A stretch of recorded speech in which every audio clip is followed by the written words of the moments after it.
Exercise 2.32.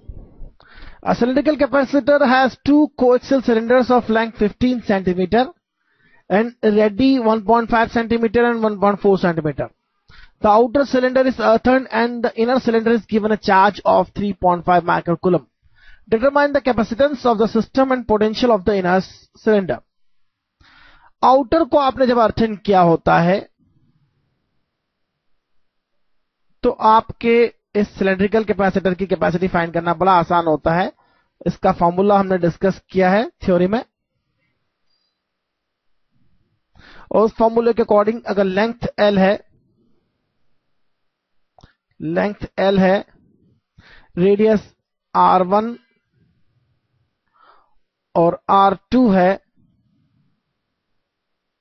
तो capacitance होता है 2 pi epsilon naught L length divided by log of base to the E, log base to the E of 15 by 14. इसकी value तो आप log table से find कर सकते हैं, और इसकी वैल्यू आप कैलकुलेट करते हैं तो यह होगा log base to the E 15 by 14 is equal to 0.069,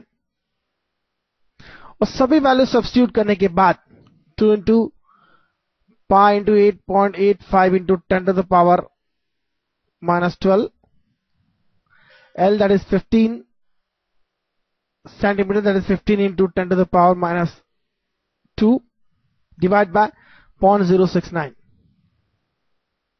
सारी वैल्यू सब्स्टिट्यूट करने के बाद हमें जो वैल्यू मिलेगी वह होगी 1.2 into 10 to the power minus 10 farad. This is 1.2 10 to the power minus 10 farad. और यदि आपको V फाइंड करना है तो V होता है Q by C. Q is given 3.5 microcoulomb divided by C. C is 1.2 10 to the power minus 10 farad. 3.5 upon 1.2, this is nearly 2.9 into 10 to the power 4 volt. So these are the answer. Neglect the effects. Effect तो हमने already neglect करके ही ये formula derive करते हैं, और यदि आपको ये फॉर्मूला डिराइव करना है, सीखना है, तो आपको थ्योरी देखना चाहिए। तो आइए आगे देखते हैं हम।